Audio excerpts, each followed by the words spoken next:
Hi friends, today special எல்லாருக்குமே ரொம்ப பிடிச்ச பரோட்டா. பரோட்டா அப்படின்னு சொன்னாலே நம்ம கடையில் வாங்கி சாப்பிட தான் ஆசைப்படுவோம். ஏன்னா கடையில் கிடைக்கிற மாதிரி சாஃப்டாக லேயர் பரோட்டாவை நம்ம வீட்டில் ரெடி பண்ண முடியாதுன்னு நம்ம நினச்சிட்டு இருப்போம்.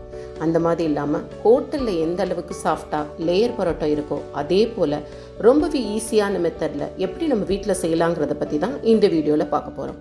வாங்க இப்போ எப்படி செய்கிறதுன்னு பார்க்கலாம். 2 கப் மைதா மாவு, தேவையான உப்பு, 1 டீஸ்பூன் பேக்கிங் பவுடர் கலந்து நல்லா நம்ம மிக்ஸ் பண்ணிக்குவோம். நமக்கு பரோட்டா மாவு வந்து சப்பாத்தி மாவு மாதிரி டைட்டாலாம் இருக்கக்கூடாது, ரொம்பவே சாஃப்டாக இருக்கணும். அதனால நான் வந்து வார்ம் வாட்டர் வந்து நான் கலந்துருக்கேன். வார்ம் வாட்டருங்கும் போது ரொம்பவே சூடாக வேணாம், வெதுவெதுப்பாக தண்ணி இருந்துச்சுன்னா போதும். அந்த வெதுவெதுப்பான தண்ணியில் இந்த மாவை ஃபுல்லாக நல்லா நம்ம பிசைஞ்சு வச்சிடலாம். ஹோட்டல்லாம் வந்து முட்டை எண்ணெய்லாம் நிறைய சேர்ப்பாங்க. அந்த மாதிரி இல்லாமல் வார்ம் வாட்டர்லேயே நமக்கு வந்து மாவு நல்லா சாஃப்டாயிரும். இப்போ மேல் பக்கம் ட்ரை ஆகாமல் இருக்க லேசாக எண்ணெய் தடவி நம்ம மூடி போட்டு ஒரு 1 மணி நேரமோ 1.5 மணி நேரமோ வச்சிடலாம் தனியாக. இப்போ 1 மணி நேரம் ஆயிடுச்சு பாருங்கள். நம்ம மாவு எடுத்து பார்ப்போம். ரொம்பவே சாஃப்டாக இருக்குது மாவு. வந்து பரோட்டாவுக்கு இந்த மாதிரி சாஃப்டாக தான் இருக்கணும். திரும்ப நல்லா இந்த மாதிரி பிசைஞ்சு வச்சுருவோம். பாருங்கள், நல்லா சாஃப்டாக இருக்குது. இப்போ இதில் வந்து நமக்கு தேவையான அளவுக்கு சின்ன சின்ன பால்ஸாக நம்ம உருட்டி எடுத்து வச்சுக்கலாம். இப்போ அந்த சப்பாத்தி தேய்க்கிற கட்டையில் ஃபுல்லாக நான் வந்து மாவை ஸ்ப்ரெட் பண்ணிவிட்டு லேசாக மேலே எண்ணெய் தடவி மாவை வந்து தெளித்து விட்டுருக்கேன். இப்போ இந்த மாவை வந்து நம்ம எந்த அளவுக்கு பெருசாக ஸ்ப்ரெட் பண்ணியிருக்கோமோ அந்த அளவுக்கு நம்ம வந்து ஒரு 5 பீஸாவோ இல்லைன்னா 6 பீஸாவோ நம்ம வந்து இந்த மாதிரி சின்ன சின்ன லேயராக நம்ம கட் பண்ணிக்கலாம்.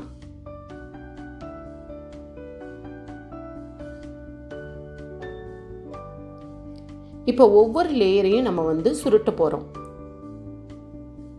இப்போ பாருங்கள், ஒவ்வொரு லேயரையும் நம்ம வந்து இந்த மாதிரி நல்லா ரொம்பவே மெல்லிசாக வந்து நம்ம சுருட்டுவோம். ஒரு லேயர் சுருட்டி முடித்தோடனே அந்த லேயரை வந்து அடுத்த லேயரோடு வச்சு நம்ம கண்டினியூ பண்ணுவோம். இப்படியே வந்து 5 லேயர் 6 லேயரையும் நம்ம சுருட்டி ஒன்றா சுருட்டி எடுத்து வச்சிடலாம். இதே போல் நம்ம எல்லா லேயரையும் சுருட்டி இங்கே பாருங்கள், நமக்கு ஒரு பரோட்டா செய்கிறதுக்கு லேயர் பரோட்டா செய்கிறதுக்கு நமக்கு ஒரு ரோல் வந்து ரெடி ஆயிடுச்சு. இதை லேசாக மேலே நம்ம எண்ணெய் தடவி தனியாக எடுத்து வச்சிடலாம். இப்போ இன்னொரு மெத்தட் நான் உங்களுக்கு சொல்லி காமிக்கிறேன். அதே போல் மாவை நல்லா விரித்து தேய்ச்சிட்டு லேசாக எண்ணெய் தடவி நம்ம வந்து கோதுமை மாவு வந்து நல்லா ஸ்ப்ரெட் பண்ணி விட்டுருவோம். நம்ம வந்து வந்து கொஞ்சம் ஸ்பேஸ் விட்டு நம்ம வந்து கட் பண்ணியிருந்தோம். ஆனால் இந்த தடவை வந்து அந்த மாதிரி இல்லாமல் கீழேயும் மேலேயும் மட்டும் கொஞ்சம் கேப் விட்டுட்டு இந்த மாதிரி சின்ன சின்ன ஸ்ட்ரைப்ஸாக நம்ம வந்து கட் பண்ணி எடுத்துக்கலாம். இந்த மெத்தடில் செய்யும் போதும் நமக்கு வந்து நல்ல சூப்பராக லேயரான பரோட்டா வந்து நமக்கு வந்து கிடைக்கும். மேலேயும் கீழேயும் மட்டும் வந்து கொஞ்சம் கேப் விட்டுட்டு இந்த மாதிரி சின்ன சின்ன ஸ்ட்ரைப்ஸ்லையா நம்ம வந்து இந்த மாவை ஃபுல்லாக நம்ம கட் பண்ணி வச்சுக்கலாம். நம்ம கட் பண்ணி வச்ச ஆப்போசிட் சைட்லேருந்து மாவை எடுக்காமல் நம்ம எந்த சைடில் கட் பண்ணோமோ அந்த சைட்லேருந்தே மாவை வந்து அதை மாவை எல்லாத்தையும் நம்ம வந்து ஒன்றா சுருட்டி எடுத்து வச்சுருவோம்.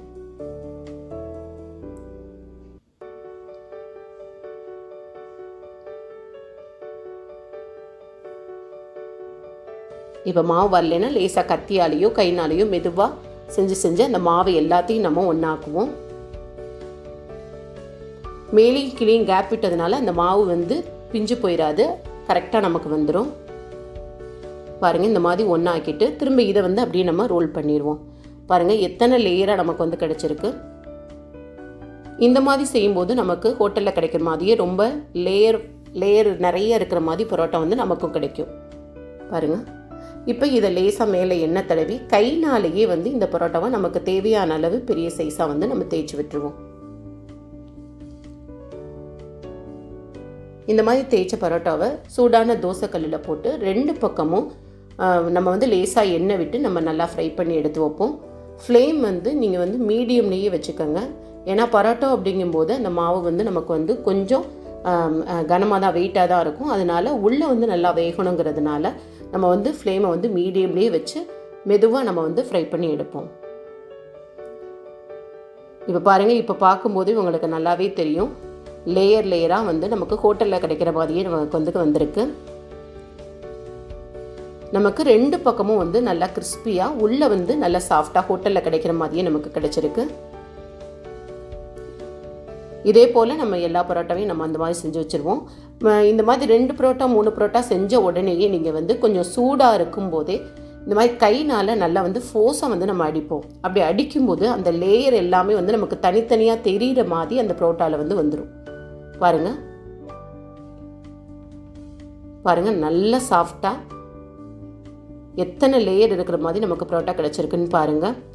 நீங்களும் இந்த மெத்தடை செஞ்சு நீங்களும் வீட்டில் இந்த மாதிரி லேயர் பரோட்டா செஞ்சு பாருங்கள். இந்த வீடியோ உங்களுக்கு பிடிச்சிருந்ததுன்னா லைக் பண்ணுங்கள், ஷேர் பண்ணுங்கள், சப்ஸ்கிரைப் பண்ணுங்கள்.